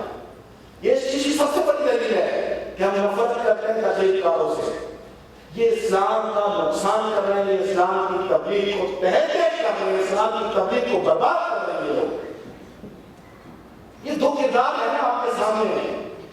ابھی میرے معزز مقررین نے امام حسین علیہ السلام کے اس کردار کا تعین کروایا یہاں پر، تو یہ آپ لوگ بھی کریں نا، دیکھتے ہیں یہ دو نسل چل رہی ہیں مسلسل 1400 سال سے چل رہی ہیں، ان کے بھی وہی کردار چل رہے ہیں اور ہمارے بھی وہی کردار چل رہے ہیں۔ ان کے کردار کیا ہے؟ محاصرہ کرو، پانی بند کرو، کھانا بند کرو، لشکر کشی کرو، آخر میں پکڑو اور گلے کاٹو نعرہ تکبیر کے ساتھ، عجب مذاق ہے اسلام کی تکبیر کے ساتھ، کٹا حسین کا سر نعرہ تکبیر کے ساتھ۔ یہ پہچان ہے، یہ اسلام کو جس رخ پہ ڈھالنے آئے ہیں کہ اگر میں اور آپ واشنگٹن میں باہر جا کے نعرہ تکبیر میں کہیں تو شاید گورے بھاگے ڈر کے نہیں، لیکن ان کو میں یہی تو بتانے آیا ہوں کہ گلے تو ہمارے کٹے ہیں، آپ کے بھی نہیں کٹے، لیکن ہم ایک چھوٹی سی مثال دینے جا رہے ہیں۔ ہمارا کردار اگر آپ نے دیکھا نا، ہمارے علماء دین کو کہ ہمارے مفکر ہیں، یہ ایک کردار کے تحت چلنے والے لوگ ہیں، جہاں قانون اجازت دیتا ہے وہاں فوج کے ساتھ کھڑے ہو جاتے ہیں، وہاں کا اسلحہ بھی اٹھاتے ہیں. اور جہاں قانون اجازت نہیں دیتا نا, ہم خالی ہاتھ سینوں پہ گولیاں کھاتے ہیں, بحرین بھی دیکھتے ہیں اور شام بھی دیکھتے ہیں. اور ان کا مرکب دیکھنا ہے تو پھر پاکستان میں دیکھیں. بحرین انٹو شام is equal to Pakistan. Bahrain میں نے نہیں سنا کسی بھی عوام نے اسلحہ اٹھایا, کسی عالم دین نے کسی کو اسلحے کی ترغیب دی, قانون اجازت نہیں. لیکن شام میں جب وقت پڑا تو عوام وہاں کی اپنی فوج کے ساتھ کھڑی تھی. اور یہی ہمارا ملا ہے. پاکستان میں جس دن بھی وقت آیا, ہم دنیا کی کسی طاقت کو نہیں بلائیں گے, ہمارے وطن پاکستانی ہیں. ہماری سادات ماؤں نے ناریل کی پڑھ کے ہمیں دودھ پلایا ہے. جس دن وقت پڑا اسی دن قیام ہوگا. اس قیام کا نام کربلا ہوتا ہے. ظلم کے آگے جس دن آپ قیام کرتے ہیں وہ کربلا کہلاتا ہے. اور اس دن پھر وہ آخر دن ہوگا, یا تم نہیں یا پھر ہم.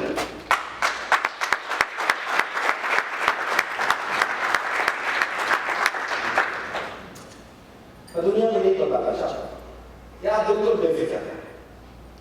امریکہ ہو, یو کے ہو, یورپین یونین ہو, یہاں کے عوام کو یہ طالبان اس وقت حملہ کرنے آئیں گے جب ایک بھی محب وطن پاکستانی زندہ نہیں بچے. جب تک آخری پاکستانی اسلامی جمہوریہ پاکستان کی سرحدوں کے اندر زندہ ہے, قومی ترانے کے ساتھ, اپنے پرچم کے ساتھ, وہ ایک دہشت گردوں کا مقابلہ کرنے کے لیے کافی ہے. آپ لوگ بالکل بے فکر ہو جائیں گے. سینے بڑے وسیع ہیں. 81,000 لاشیں اٹھانے کے باوجود ہمارے حوصلے نہیں ٹوٹے, نہ ہمارے کسی حوصلے کے اندر فرق آیا. اگرچہ چاروں طرف تلواریں ہیں, اگرچہ چاروں طرف گولیوں کی کوٹھار ہے, اگرچہ چاروں طرف ہم لوگ کی زندگی ایک بنگلائی زندگی ہو گئی ہے. ہمارے ماں باپ, بہن بھائی, کاروبار, ہمارے رشتے دار, ہمارے لوگ محفوظ نہیں ہے. لیکن اس کے باوجود آپ ہمارا حوصلہ دیکھ رہے ہیں. پاکستان کی فرزند کی حیثیت سے میں دنیا کو پیغام دوں گا, ہمارے حوصلے نہ توڑنا. ہمیں وہ عزت دو, ہمیں وہ مقام دو جو یہاں بیرون ملک پاکستانیوں کے ساتھ سلوک کیا جا رہا ہے. کہ اس طرح کیا اپنے جنگ کے اتحادیوں کے ساتھ یہ سلوک کیا جاتا ہے کہ امیگریشن کے اندر آپ کے 3 گھنٹے پاکستانی وہاں پہ ذلیل ہوئے ہیں. ان کو اس طرح سے دے آپ کہ یہ طالبان ہے. تو میں آپ کو بتاؤں کہ طالبان نہیں ہے, یہ معاملہ پاکستانی لواحقین ہیں. 81,000 شہداء جو پہلے کر لیے گئے طالبان نے جنگی حال میں. اگر آپ نے ان کے ساتھ نہیں تسلیم کرنی ہے تو پھر آپ کی یاد رکھیے گا کہ اگر ہمارے حوصلے ٹوٹے تھے کی منزل آپ ہوں گے. پاکستان ایک دفاعی, پاکستانی ایک دفاعی دیوار ہے ان دہشت گردوں اور آپ کی آزادیوں کے بیچ. اس لیے کہ ہم اپنے سینے میں ان چیزوں کو لیتے ہیں. ہمارا پڑوسی ملک اس کے 5 فوجی جو ہے ان کے ساتھ سلوک ہوا تو ہم سے جنگ کے بغل بتا دی جنگ کی. ایک ایسے وقت میں جب ہم دہشت گردوں کے خلاف کارروائی کرنے جا رہے ہیں اور پورے پاکستان کا یہ مائنڈ سیٹ تیار ہو, تو فوج پاکستان کا یہ مائنڈ سیٹ تیار ہے کہ ان کا علاج صرف گولی ہے. اور اس وقت اگر آپ کی طرف سے جنگ کی آواز آئے گی تو میں آپ کو بتاؤں کہ لاہور میں اور امرتسر میں تھوڑے تو فرق ہے. جو دہشت گرد لاہور آ سکتے ہیں اور 2,000 لوگوں کے گلے اتار سکتے ہیں, 5 آپ کے اتار سکتے ہو آپ. لیکن اگر وہ 5,000 آپ کے گلے نہیں اترے تو اس کی وجہ یہ ہے کہ ہماری افراد اور ہماری عوام نے ایک دیوار کے طور پر کو روکا ہوا ہے. اور اس کے باوجود بھی اگر آپ کو جنگ کا شوق ہے تو پھر ہم فوج پاکستان سے یہ مطالبہ کریں گے کہ جس وقت ہم مرے یہاں تو ہمارے کانوں میں جو آخری آواز آنی چاہیے وہ یہ کہ ہم اس وقت مریں جب ہمارے قدموں میں تمام مسئلہ ختم ہو چکا ہے. اور پھر ہم شہادت کو فقری انداز میں گلے لگائیں گے. 18 کروڑ پاکستانی یہاں پہ. میں سمجھتا ہوں کہ جو بھی یہاں تشریف رکھے ہیں اس کے خاندان میں کوئی نہ کوئی لاش موجود ہے. کسی ماں کی ہے, کسی بیٹی کی ہے, کسی بہن کی ہے, کسی بھائی کی ہے. اور وہ لاش بڑی قیمتی ہے ہمارے لیے, کیونکہ انقلاب کسی شخصیت کے لیے نہیں آتے ہیں. انقلاب 2 ہی صورتوں میں آتے ہیں, یا ملک بنانا ہو یا ملک بچانا ہو, اور دونوں صورتوں میں خون دینا پڑتا ہے. 6,000 آپ کے بڑے اہم تھے, 81,000 کو بھی اہمیت دیجیے. اور پوری دنیا کے اندر 8 لاکھ مسلمانوں کا خون ہوا ہے 10 سال میں. اس کے باوجود آپ ہمارے رویے لیتے ہیں, آپ ہمارا اپنے آپ سے ملنا دیتے ہیں, آپ کے دشمنوں سے آپ ہمارا لڑنا دیتے ہیں, ان کے ساتھ ہم آج بھی برسر پیکار ہیں. اگر آپ کے رویے ہمارے ساتھ صحیح ہو جائیں تو شاید ہم اور پروقار طریقے سے اس کا مقابلہ کریں گے. ہمیں تو دنیا میں کسی طاقت کی ضرورت نہیں. الحمدللہ ہم حسینیت کا درس دیتے چلے ہیں اور انشاءاللہ تعالیٰ یہ درس جو ہمیں کربلا سے ملا وہ صرف یہی ہے کہ تلوار اٹھانے کی نوبت وہاں آتی ہے جہاں انسانیت کی حد ختم ہوتی ہے.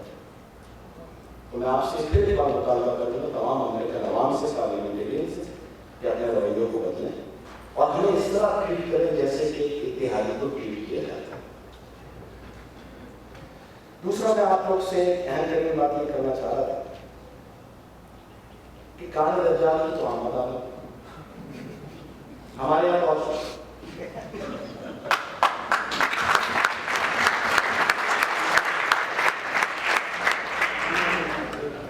ہمارے یہاں پہنچ کان دجال کسی شخص کا نام نہیں کردار ہے اور 5 سال سے اپنا کردار ثابت کر رہا ہے اور لکھنے والے اور بولنے والے اور سننے والے جاننے کے لیے اگر آواز نہ اٹھائیں اور پوری قوم کی ذمہ داری اگر ایک فرد پر ڈال دیں کہ کوئی کرتا ہے تو یہ تو بہت بڑی ہے. پاکستانی آپ ہیں, الحمدللہ پاکستان میں آپ کو بڑا وقار ہے. مجھے بھی دے, میں دنیا کا سب سے کم عمر ترین سینیٹر بنتا ہوں, لیکن مجھے اپنے ملک سے بڑا پیار ہے. اس پیار کو ثابت کرنے کے لیے آپ کا فرض بنتا ہے کہ جب پاکستان سے آپ کو آواز ہے انسانیت کے کیوں تو پھر اس دن آپ لوگ اور پرامن طریقے سے پوری اقوام کو یہ دکھانا ہے کہ ہمارے 81,000 لاشوں کو کاربن باکس میں ان کے جسم میں بھی کوئی خون ہے. آپ تو جانوروں کو اتنی پیار کرتے ہیں, میں تو سوچ میں دیتے پریشان ہوں. میں نے جانوروں کی ایسی خدمت پوری دنیا میں دیکھی ہے, یوٹیوب میں دیکھی ہے, یہاں بھی. تو ہمیں انسان سمجھتے ہیں کہ جانور سمجھتے ہمارا خیال ہے نہیں سمجھ رہا ہوں. نہیں ہے ہمارے پاس دو آنکھیں دو ہاتھ, ہمارے پاس ذہن نہیں, ذہن تو سارے آپ کے پاس. آپ تو سمجھتے ہیں کہ ہم کوئی چیز جانتے نہیں یا جاننا نہیں چاہتے. لیکن 2013 میرے بھائی یہ تو پوری دنیا جانتی ہے اور پوری دنیا میں آپ کی یہ رویہ آپ کو بنا کر ہمیں تو آپ کی عوام سے بہت پیار ہے کیونکہ جہاں بجا ہم نے مساجد دی تھی, بڑی آزادی دی آپ نے تمام بنائے, تو یہ بہت اچھی چیز. یہی تو اسلام تھا جو آپ بھول گئے اور یہ لے گئے ٹرانسلیٹ کرتے تھے. احادیث نبوی بھی اگر کسی نے صحیح طرح عمل کیا ہے تو وہ یورپی اور امریکن سے. یہی تو انسانیت ہے, وہ تمام درس. ہم تقریریں کریں اور میسج آ جائے تو فائدہ کیا تقریروں کا, لیکن ہم تقریریں کریں اور مائنڈ سیٹ بن جائے. یہ مائنڈ سیٹ صرف ہے آپ کو تو آپ 10 لوگوں میں دیں, 25 لوگوں میں بیٹھے صرف ایک چیز پوچھیں کہ جو 2000 میں دشمن تھا 2013 میں دوست کیسے ہوا. ہم 10 سال اس طاقت سے لڑتے رہے اس لیے کہ آپ نے انسانیت کا قدر کیا تھا. آپ نے بڑی خوبصورتی سے اس کے ساتھ مذاکرات شروع کر دیے. تو ہم تو جاننا بھیجتے ہیں ایسے مذاکرات تو انسانوں کے ساتھ کیے جاتے ہیں, طالبان کے ساتھ مذاکرات. اور ہمارے حکمراں, میں نے کہا اس قوم کا حاکم نہیں فقط اس کی سزا ہے. یہ سزا ہی آئی ہے, 2 بھائی جو ہیں ہمارے پاس, ان کو تو لایا کس نے کیا ہے تاکہ یہ اپنے کندھوں پہ بٹھا کے طالبان کو اسلام آباد میں بحث کریں. اور ہو چکے ہیں. آج پاکستان میں کوئی جگہ سوائے ڈبلو میں بھی محفوظ نہیں. اور آپ کی ہالی ووڈ کی موویز مائنڈ سیٹ بناتی ہیں.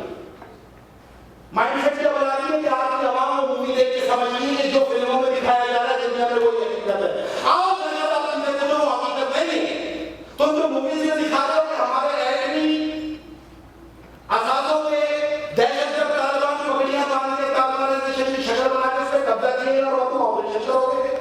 تو میں تمہیں بتاتا ہوں 18 کروڑ عوام سامنے میں ایک ایٹمی پروگرام کی اور انشاءاللہ عبادت کریں گے اور آج کی نوبت دنیا میں رہیں گے. یہ نوبت اس وقت آئے گی جب 18 کروڑ پاکستانی قبر میں چلے گئے.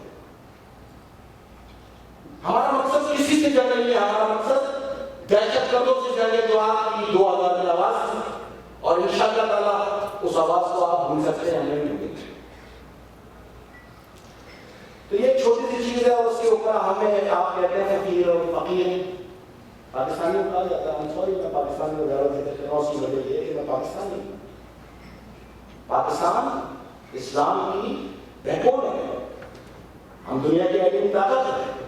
آپ کہتے ہو قرض سے چلنے والے قوم ہیں, تو اللہ دیا تھوڑی دیتے, پورا سود وصول کرتے ہو واپس بھی کیا ہے. اور اگر ہمیں امن گیس پائپ لائن اور گوادر منصوبے کے اوپر آپ کی ٹانگ نہ اڑائی ہو تو یہ قرض کو ہم آپ کو دیں گے. ترکی کو اجازت ہے, انڈیا کو اجازت ہے, چائنا کو اجازت ہے, رشیا کو اجازت ہے. ہم پڑوسی ملک میں نہیں, ہم گیس پائپ لائن نہیں بننے دیں گے. آپ کے گھر کی جاگیر ہے کیا؟ ہم گوادر توڑ نہیں بننے دیں گے. کیوں؟ اگر یہ دو چیزیں آ جائیں تو ہم آپ کو قرض دیں گے. انشاءاللہ ایک سال میں آپ کا قرض بھی آپ کے منہ پہ مانیں گے اور آپ کو جتنا قرض چاہیے ہوگا ہم آپ کو دیں گے.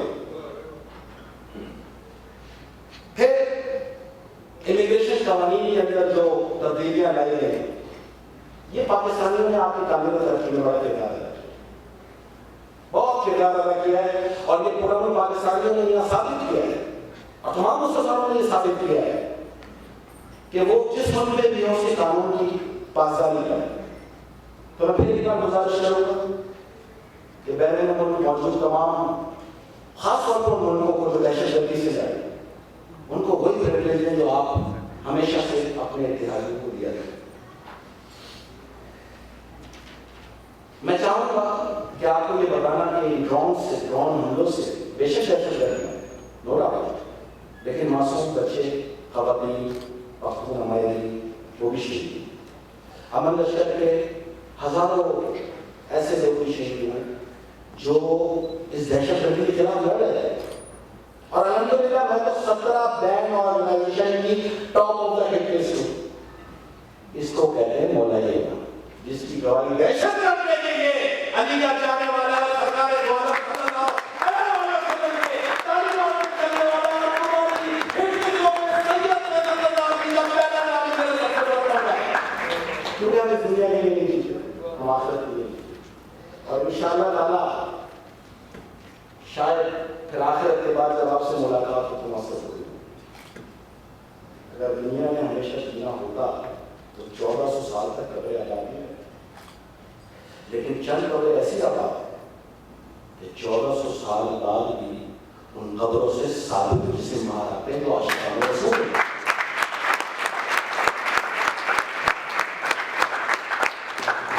تو تمام کسی بھی مذہب کے اندر دہشت گردی اور انسانیت کو تکلیف دینا ضروری, یہ بات تو کنفرم, خاص طور پہ اہل کتاب.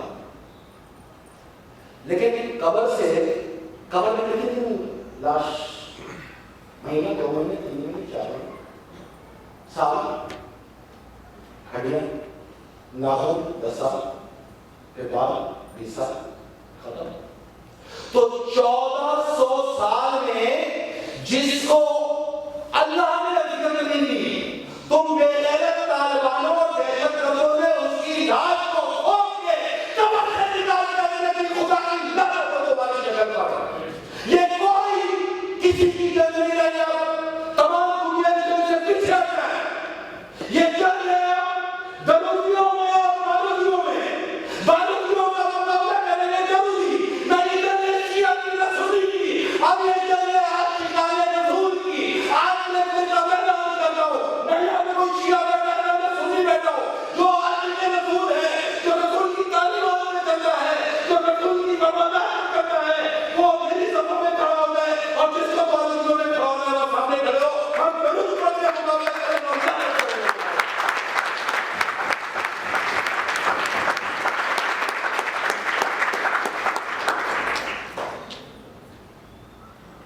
میں مطالبہ کرتا ہوں امریکی عوام سے اور پینٹن اور کے تمام عہدیداروں سے, فیصل اللہ اپنی سمیت 18 کروڑ عوام نیٹو کنٹینر جو ہوتا ہے وہ اس کے اندر اسلحہ کھانے کی اجازت کریں گے. ہمارے قتل میں سوال ہوا ہے, ہمارا خون کیا گیا اس مسئلے سے, اس کی ذمہ داری آپ کو اٹھانی پڑے گی. ڈرون نے جو کی جانے پڑے گی اس کو معافی مانگنی پڑے گی. انسان سمجھ کے نہیں, تو میں نے جو کہا جن کا آپ خیال رکھتے وہی سمجھ کے مانگے, کیونکہ انسان کو صرف باتیں نقشے سے بس افسوس کے ساتھ کہنا پڑا. بہرحال یہ کردار جو آپ دیکھ رہے ہیں, جو مسز نے صورت جو بیٹھے ہیں اس وقت صورتحال، جو ترکی نے اس وقت صورتحال. دیکھیں جہاں جہاں عاشقان رسول اٹھ رہے ہیں درود کے ساتھ، سرکار دو عالم صلی اللہ علیہ وسلم کے سب سے پہلے عاشق کا نام یہی ہے. نماز بھی قبول نہیں، درود نہ پڑھو تو وہ عاشقان رسول ہیں، ان کو مضبوط کرنے کی ضرورت ہے. دنیا کو یہ دکھانے کی ضرورت ہے کہ یہ میں نے آپ سے کچھ شعر پڑھا، عجب مذاق اسلام کی تدبیر کے ساتھ کٹا حسین کا سن نعرہ تکبیر کے ساتھ. تو دنیا کو یہی بتانے کی ضرورت ہے کہ اسلام میں کوئی سلوک نہیں ہے بھائی. رات کو سو کر اٹھتا ہے، صبح پڑھتا ہے لا الہ الا اللہ محمد رسول اللہ. الحمدللہ میں مسلمان ہو گیا. دنیا میں نمازی میں دو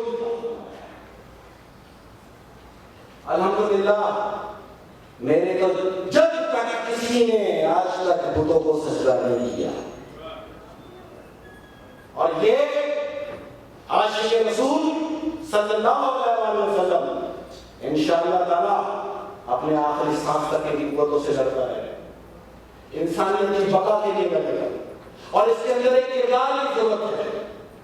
یہ جنگ کرداروں کے ذریعے لڑی جاتی ہے، اور بھائی کردار جہاں بھی یکجا ہو جائے وہیں میں قومیں بنا کرتی ہیں. اور قوم بننے کے لیے اور کرداروں کو تراشنے کے لیے پھر سوچنا پڑتا ہے کہ اے قوم پھر وہی ہے تباہی کا زمانہ، اے قوم پھر وہی ہے تباہی کا زمانہ. اسلام ہے پھر تیرے حوادث کا نشانہ. کیوں چپ ہو؟ اسی شان سے پھر چھیڑ چھڑانا تاریخ میں رہ جائے گا مردوں کا بتانا. مٹتے ہوئے اسلام کا پھر نام جلی ہو، ناصر میرے حضرت حسین بن علی ہو.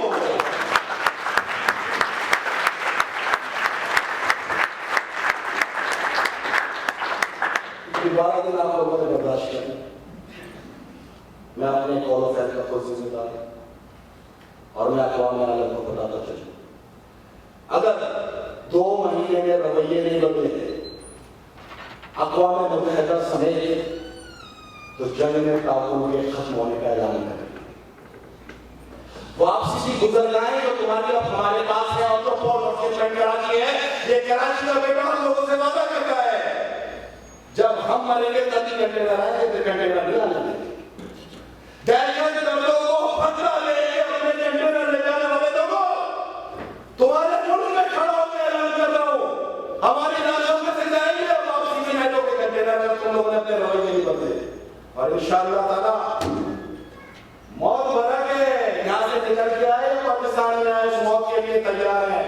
قبر کے اندر وعدہ ہے، قبر میں انشاءاللہ مولانا سے جب ملاقات ہوگی تو فخر سے ہوگی. بے شک ہمارے کرداروں پہ انگلیاں اٹھانے والوں تو اپنے گریبان میں جھانک کے دیکھو. اگر کسی کو زیادہ شوق ہے تو میرے پاس آ جانا، میں تو بہت اچھا سسٹر ہوں، باپ دادا کی نکال کے لاؤں انشاءاللہ.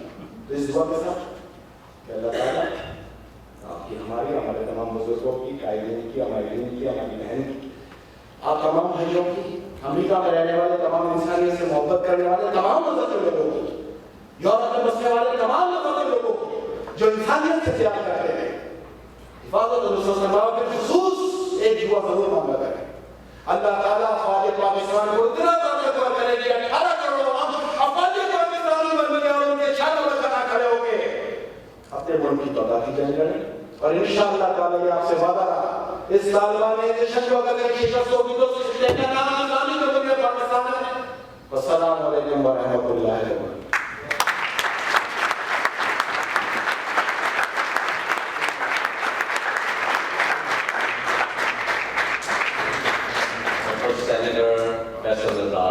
Thank you very much. I would like to invite Brother Alambi. Please come over and summarize it very quickly in English. Thank you. This is a summarized translation for Senator Faisal Ghazali's speech. I obviously cannot be as animated as he was. I'm sure you all love that. People understood that. But he started by saying that he wanted to offer condolences to America for 9/11, for Boston bombing. And he said because real human lives were lost in those incidents.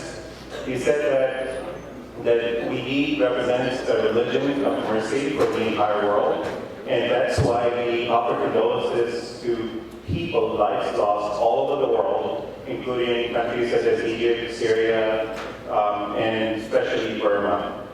He said he also offers none or curse upon those people who came in many phases, such as Yazid and Malia, and today they have come in the face of Taliban. And he said that he's proud of being a Pakistani, and he offers salam to all those innocent martyrs who have sacrificed their lives to demonstrate that Islam is a peaceful religion. And one of the things he said is that a nation that fails to unite on righteous principles is cursed to have leaders who are unjust.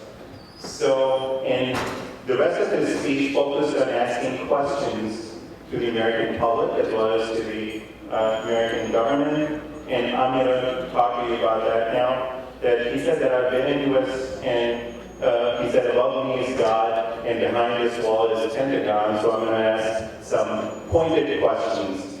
And one was that, okay, so 9/11 happened and people from all faiths died, but how come we are now supporting, meaning U.S., terrorists in Syria? He said this is a dangerous time because these events are leading to World War III if we are not careful. He said that Al-Qaeda was criticized by all after 9/11. Everyone, all reasonable people all over the world condemned that, but now U.S. policy is actually supporting Al-Qaeda in Syria.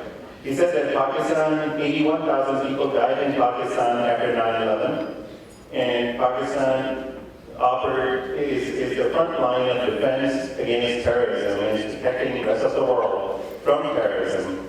Yet, it appears that America does not recognize that, and that so many Pakistanis have been killed by drone attacks, innocent Pakistanis, and yet there has not been even any official apology. And he said 90% of the Pakistanis are saying the same thing as he is, that, and he asked a very good question, and that was that if you're saying that Pakistanis are the terrorists who are going to Syria and getting killed and coming back in body bags, then how come no one is going to their funerals? No Shia, no Sunni, there has been no major funeral being organized for these people. If you think that Pakistanis are supporting that. He said that we know how to defend ourselves. Don't worry about us. But if you call us an ally, then how come we have to wait 3 hours in immigration lines to enter the United States? We are the front line of defense against terrorism, and 800,000 Muslims have died since 9/11 all over the world. And even now, we stand with the policies of the West, and we'll continue to do that, but at least give us some respect, and do treat us as an ally. And he said that I am one of the youngest senators in the world, and I love Pakistan. And he said that American attitude now is isolating the United States of America from the rest of the world. And how can you forget who was responsible for 9/11, and a decade later, now you're negotiating with Taliban. And media, particularly Hollywood, is showing movies in which they show that terrorists have taken over nuclear weapons. And he said, don't worry about that, that's not going to happen. We are 180 million people strong, and we know how to defend our nuclear weapons. He said, you call us a terror nation, and then you stop us from pursuing the pipeline project and declaring Gwadar as our port, and so that we can pursue economic prosperity in Pakistan. And simultaneously, you call us a terror nation, and then you also stop us from pursuing positive economic development. He said, I'm on a hit list of 17 terrorist organizations, but I'm not scared to die. Terrorists have gone, and then he said that terrorists have gone after the sacred graves of the companions of the Prophet. And going after that has now transformed that war, the terrorist war, into a battle between those who love Prophet and those who oppose Prophet. So now this is the next level of transformation in the war against terror. And he said that you, talking to Americans, he said, American government, you must accept the responsibility of recognizing the terrorists for using drones against innocent people. And now, he said that this war has become a war of character, and we will defeat the terrorists with the character of Hussein Jani. And in the end, he said that you must change your attitude towards us. And before pointing finger at us, look at yourself and look at your own character. And pray for strengthening the Pakistani army so that it can defend against the terrorists and save the world from the catastrophe of the Third World War. Thank you.